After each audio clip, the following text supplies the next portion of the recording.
नाजरीन, आपका मेज़बान माजिद आपका इस्तकबाल करता है।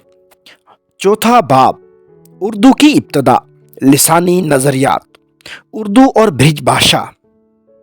हमारे यहाँ लिसानी तहकीक के मर्द मैदान आज़ाद हैं, जिन्होंने सबसे पहले आब हयात में उर्दू ज़ुबान की तारीख को सिलसिलावार बयान करने की कोशिश की है। आज़ाद शुमाली हिंद की बोलियों के बारीक इख्तलाफात से नावाकिफ थे, इसलिए उन्होंने उर्दू का माखज़ अपने पेश रो चरंजी लाल वगैरह की तरह ब्रिज भाषा को बताया। आब हयात का पहला जुमला ये है, इतनी बात हर शख्स जानता है कि हमारी उर्दू जुबान ब्रिज भाषा से निकली है और ब्रिज भाषा खास हिंदुस्तानी जुबान है।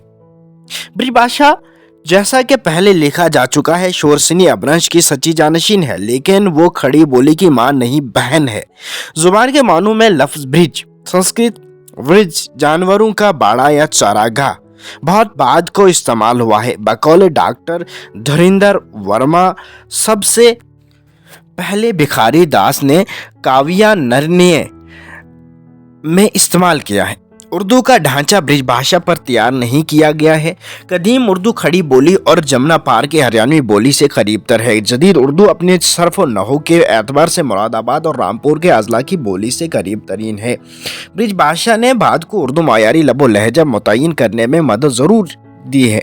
इसलिए इस सिलसिले में हमें ये याद रखना चाहिए कि सिकंदर लोधी के अहद से लेकर शाहजहां के ज़माना तक आगरा हिंदुस्तान का पाया तख्त रहा है। नंबर 1, उर्दू और ब्रिज भाषा। कदीम और जदीद दोनों में बाज़ सूती इख्तलाफात पाए जाते हैं। मगरबी हिंदी की 5 बोलियों को 2 गिरोहों में तकसीम किया जा सकता है। अलफ, उ या आओ वाली बोलियां ब्रिज भाषा, कनौजी और बंदेली। नंबर 2 यानी बे अलिफ ज़बर आ वाली बोलियां खड़ी बोली और हरियाणी। ब्रिज भाषा में इसीलिए अस्माए अफ़आल और अस्माए सिफ़्त का इख्तिताम अमूमन अलिफ़ाव पर होता है। मसलन अपनो, अपना, चलियो, चला, घोड़ो, घोड़ा, भरो, बड़ा। नंबर 2, मगरिबी हिंदी की नंबर बोलियां ए, बे बोलियां ए और ऊ हरफ इल्लत को तरजीह देती हैं। ब्रिज भाषा में ए और ओ आते हैं। जदीद उर्दू का मयारी लहजा ब्रिज भाषा का ततबा करता है। मसलन खड़ी बोली देहात, पेशा, पीसा ब्रिज भाषा और उर्दू पेशा। इसी तरह हे और है में वाहिद मुतकल्लम और मैं। नंबर 3, हरियाणवी खड़ी बोली और पंजाबी में रे और ड़ह आवाज़ों पर डाल और ढा आवाज़ों को तरजीह दी जाती है। पंजाबी में ढा की आवाज़ मौदूम है। कदीम उर्दू और दक्कनी एतबार से हरियाणवी की पैरवी करती हैं। आज भी हरियाणा और खड़ी बोली के इलाकों में गढ़ी, सहारनपुर, बड़ा, करनाल, छाट, जिला दहली, चंडना जिला दहली बोले जाते हैं। डाल और डाह आवाज़ों के मुतल्लिक ये हुक्म लगाना कि ये पंजाबी से ली गई है, हिंदुस्तान की जदीद आरियाई ज़ुबानों के इर्तिका से मुतल्लिक नावाकिफियत का सबूत देना है। रे और ढा की आवाज़ें दरअसल डाल और ढा की आवाज़ों ही की इर्तिकाई शक्लें हैं। ये इर्तिका अहद पराकत में हुआ है। ये आवाज़ें जब किसी लफ्ज़ के अंदर वाक़ा होती हैं तो आम तौर से रे और ढा में तब्दील हो जाती हैं। दक्कनी के मज़कूरा बाला अल्फाज बुड्ढा, चढ़ना वगैरह में इसी प्राकृतिक रुझान से इनहराफ मिलता है, मौजूदा पंजाबी, हरियाणवी और खड़ी बोली तक में पाया जाता है। लेकिन लिसानी एतबार के उसूलों के जोर पर रफ्ता रफ्ता रे और ढा की आवाज़ें ज़्यादा सस्ता ख्याल की जाने लगी।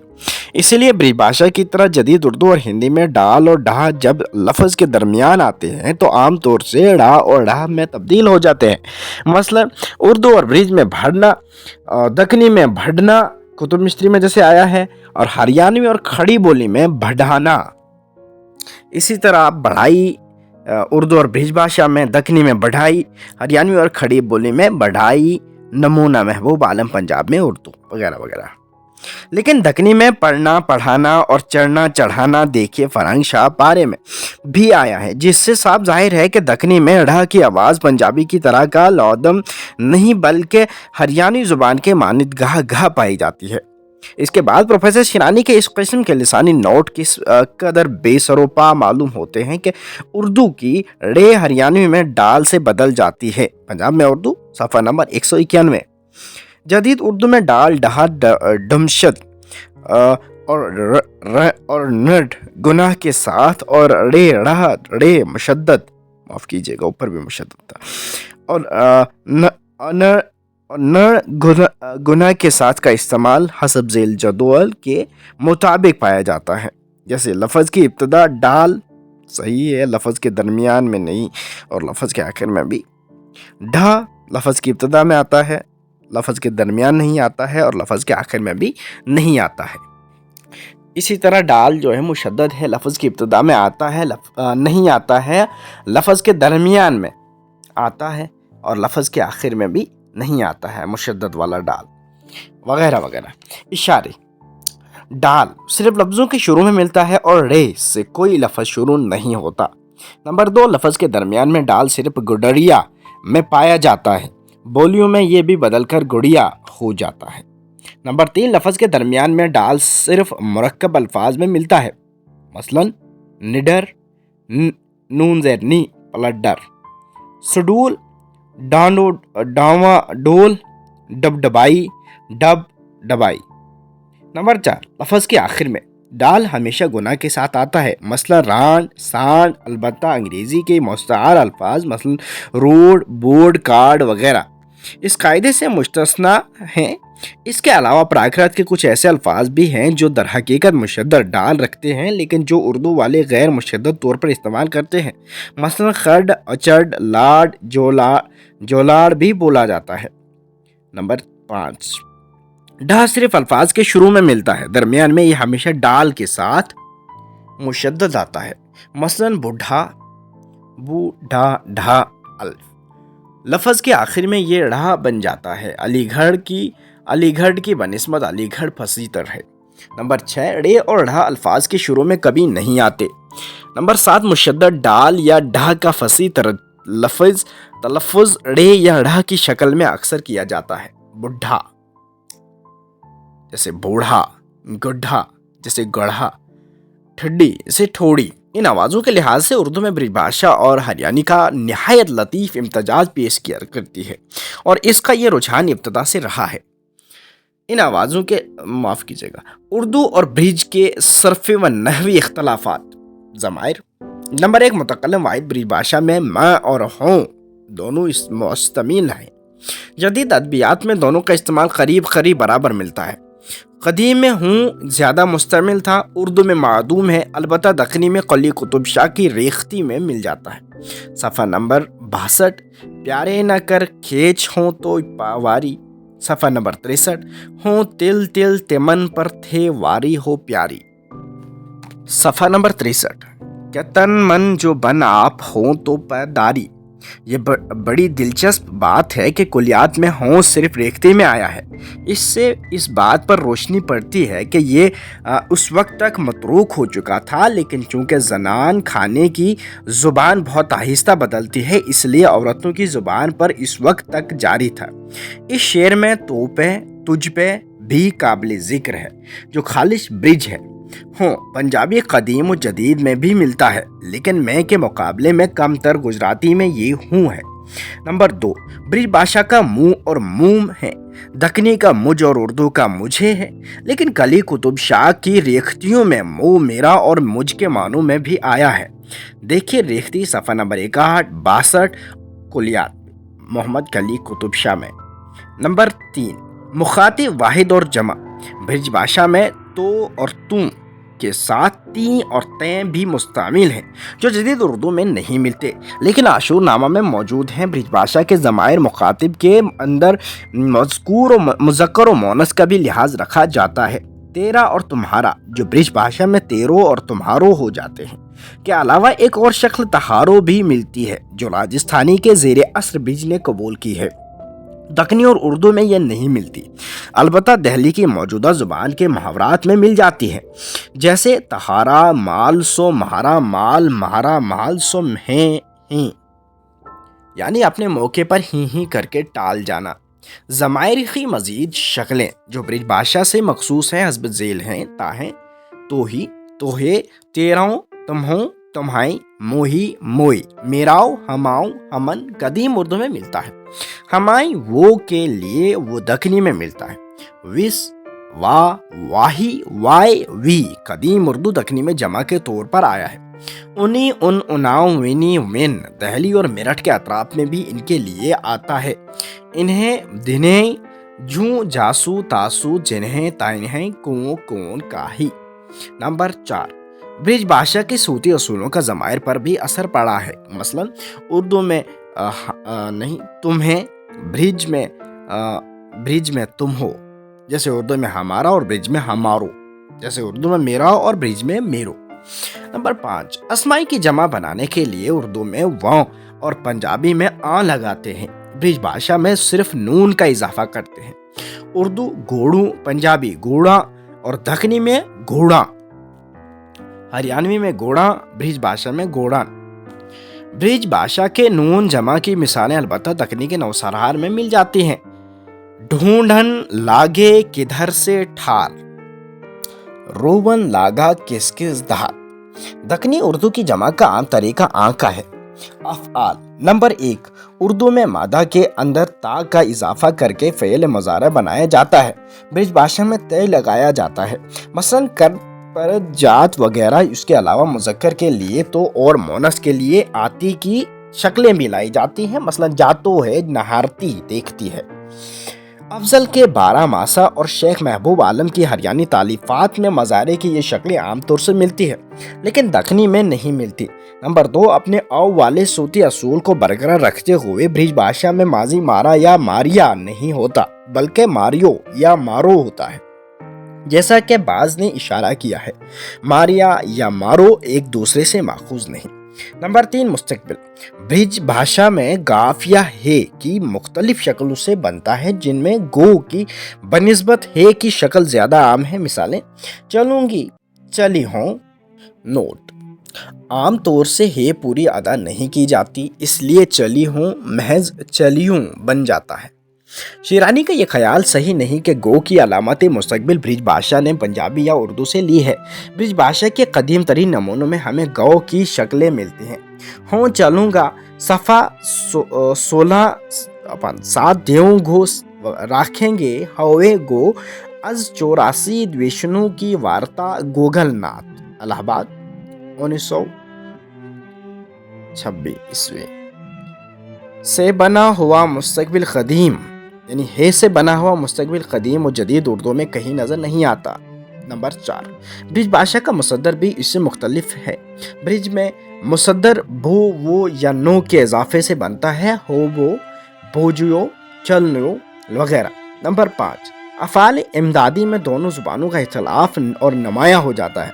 ज़माने हाल में हे की मुख्तलिफ शक्लें लगाई जाती हैं जो दोनों ज़ुबानों में मुश्तरक हैं। सिर्फ हूँ का तलफ़ुज़ ब्रिज में हूँ हो जाता है, लेकिन ज़माना माजी में फ़ेल मुता इमदादी की शक्ल बिल्कुल मुख्तलिफ है। उर्दू में था की मुख्तलिफ शक्लें मुस्तमिल हैं। ब्रिज भाषा में हो और हतू की मुख्तलिफ शक्लें आती हैं जो तारीख़ उर्दू में किसी अहद में मुस्तमिल नहीं हुई। इसी वजह से ब्रिज भाषा के हाल और मुस्तकबिल में बहुत कम फ़र्क रह जाता है। हरूफ। नंबर 1, हरूफ में को से में और ऊपर दी हुई सूती खुसूसियात के तहत को से में बन जाते हैं। हरियाणवी और पंजाबी में को की बजाय नो मिलता है। खड़ी बोली के बाद अजला, मेरठ, सहारनपुर वगैरह में भी ये सुनने में आता है, लेकिन दक्कनी और ब्रिज में को ही मुख्तलिफ तलफ़ुज़ कू के साथ लिखा जाता है। ब्रिज भाषा के कदीम अदबी नमूनों में मी, सू, नी, पे और मांझ, पांझे, पीछे, संग, सम भी मिलते हैं, जो कदीम उर्दू में भी मुस्तमिल थे। लेकिन बाज़ हरूफ ऐसे हैं जिन्हें उर्दू ने कभी मुंह नहीं लगाया। मसलन निकट, नज़दीक, सहत, साथ, हत, लिए, लू दक्कनी में लग मिलता है। ये तमाम हरूफ ब्रिज भाषा में कदीम ज़माने से मुस्तमिल थे, लेकिन उर्दू और ब्रिज भाषा के मज़कूरा बाला इख्तलाफात के बावजूद सिकंदर लोधी के ज़माने से लेकर शाहजहाँ की तब्दीली दारुस्सल्तनत 1648 ईस्वी तक उर्दू के इर्तिका में उसका बड़ा हाथ रहा है। उर्दू ज़ुबान की तारीख में दिल्ली से आगरा को दारुस्सल्तनत के इंतकाल और उसके असरात का मुतल्लिक जिक्र नहीं किया गया है। हालांकि हमारे ख्याल में कदीम उर्दू की अक्सर गुत्थियाँ इस तारीख़ी हकीकत को सामने रखने से खुल जाएंगी। तकरीबन 200 साल तक हिंदुस्तान का दारुस्सल्तनत ब्रिज भाषा के इलाके में आगरा में रहा। تہذیبی اور ثقافتی لحاظ سے یہ 200 سال ازمنہ وسطی کی تاریخ میں اہم ترین ہے۔ چنانچہ اردو ادبیات میں اس کی بے شمار مثالیں مل جاتی ہیں کہ معیار زبان کے لیے دارالسلطنت کی زبان کی طرف لوگ رجوع کرتے تھے۔ یہ کبھی برج اور کبھی گوالیاری کے نام سے سامنے آتی ہے۔ اس کی قدیم ترین مثال گوالیار کے چاتران کی زبان ہے، جس کے دوہے اور کہاوتیں ملاوجھی کی سبرس تک 1635 عیسوی میں مل جاتے ہیں۔ دکن کے مصنفین بھی اس کے دائرے اثر سے باہر نہیں تھے۔ اگر شیرانی کی تحقیقات کے مطابق خالق باری 1621 عیسوی کو عہد جہانگیری کے ایک بزرگ ضیاء الدین خسرو کی تصنیف مان لیا جائے تو وجھی سے قبل برج کے بارے میں یہ عبارت ملتی ہے۔ خیر خواہ شاعر شیرین گو ضیاء الدین خسرو باستد آئے عزیز الفواد بابا اسحاق کا ناد چند الفاظ عربی اور پارسی رابزان زبان ہندی گوالیاری کے رباب روز مرہ رانا گزیر است ترجمہ نمود و در بہور مختلفہ بطریق ریختہ نظم آورت۔ اقتباس: بالا سے ظاہر ہے کہ عہد جہانگیری میں ہندی گوالیاری ارباب روزمرہ کے لیے ناگزیر تھی۔ یہ ہندی گوالیاری اکبر، جہانگیر، شاہ جہاں اور عالمگیر کے عہد تک مستند زبان سمجھی جاتی تھی۔ شاہ جہاں کا دہلی کو دوبارہ پائے تخت بنانے سے کھڑی بولی یا زبان دہلوی کی حیثیت یا زبان دہلوی کی حیات ثانیہ شروع ہو جاتی ہے۔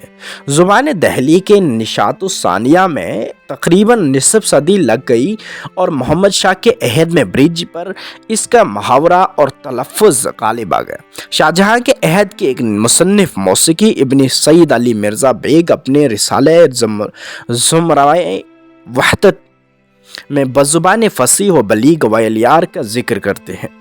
درخام کھل کو صف بیان از لب تو ہست، شیریں و خوش لساں جو زبان گوالیار۔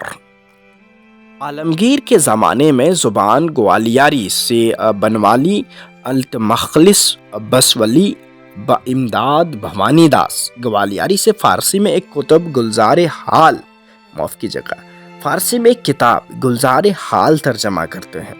اس سے قبل مرزا خان کی تحفۃ الہند 1675 عیسوی کا ذکر ہو چکا ہے، جو شاہزادوں کی تعلیم کے سلسلے میں برج بھاشا کی پہلی قواعد فارسی میں لکھی گئی ہیں۔ خان ارزو نوادر الالفاظ میں زبان گوالیار یا برج کو اکثر جگہ پھنسا زبان ہائے ہند لکھتے ہیں۔ 19ویں صدی کے اواخر میں چرنجی لال اور کئی دوسرے مصنفین اردو کا ماخذ برج ہی کو بتاتے ہیں۔ چنانچہ اسی خیال پر محمد حسین آزاد نے آب حیات میں یہ فقرہ لکھا ہوگا: اتنی بات تو ہر شخص جانتا ہے کہ اردو برج بھاشا سے نکلی ہے۔ ہمارا خیال ہے کہ خسرو کی زبان دہلی کے ارتقاء کا شمالی ہند میں یکلخت رک جانے کا سب سے بڑا سبب یہی تھا کہ پائے تخت دہلی سے منتقل ہو کر آگرہ چلا گیا تھا۔ اورنگزیب کے زمانے سے بالخصوص جب وہ اپنی فتوحات دکن کے سلسلے میں اورنگ آبادی اور اردو سے دوچار ہوتا ہے، زبان دہلی کا باقاعدہ ارتقاء پھر شروع ہوتا ہے اور رفتہ رفتہ وہ ادبیات کی گوں کی سمجھی جانے لگے۔ اس وقت فارسی اور برج دونوں کا افسون ٹوٹ چکا تھا اور دہلی زبان پر پنجابی کے اثرات زائل ہو کر اس کی اپنی مستقل شکل متعین ہو چکی تھی۔ گو اردو کے پہلے بڑے ماہر لسانیات خان ارزو زبان اردو یا زبان اردو شاہی کے مقابلے میں سند گوالیاری سے لینا پسند کرتے تھے، لیکن خان ارزو آخری شاعر اور عالم تھے جنہوں نے گوالیاری کو مستند جانا ہے۔ محمد شاہ کے دور سے دہلی سماج کے اعلیٰ طبقات کا محاورہ افصاح اور بلیغ سمجھا جانے لگا۔ خان ارزو کی گوالیاری پسندی کی شاید ایک وجہ یہ بھی تھی کہ ان کے پیش نظر عبدالواسع کی غریب اللغات ہندی تھی۔ عبدالواسع کا وطن علاقہ ہریانہ میں ہانسی تھا اور چونکہ ان کے پیش نظر عوامی محاورہ تھا، اس لیے انہوں نے صفحات کے نقطۂ نظر سے غلط لکھا ہے۔ ایک دوسری وجہ یہ تھی کہ خان ارزو کا آگرہ اور گوالیار سے گہرا تعلق تھا اور ظاہر ہے کہ مادری زبان کی حیثیت سے انہوں نے برج ہی کا محاورہ سیکھا ہوگا، لیکن چونکہ خان ارزو نے اپنی نوادر الفاظ دہلی میں بیٹھ کر لکھی تھی، اس لیے الفاظ کی بہت سی مکتوبی اور ملفوظی شکلیں وہی ہیں جو غرائب اللغات میں موجود ہیں۔ اگرچہ خان ارزو ہانسوی کے بہت سے الفاظ ٹکسال باہر قرار دیتے ہیں، مگر بہت سے ایسے الفاظ کو قبول بھی کر لیتے ہیں جنہیں بعد کے مصلحین زبان اردو نے مکروہ اور غوارو قرار دے کر زبان سے خارج کر دیا۔ اردو اور برج بھاشا یہیں پہ ہوتا ہے ختم۔ اگلے اگلے حصے میں ذکر ہوگا اردو اور پنجابی کا۔ تب تک دیجیے اجازت، خدا حافظ۔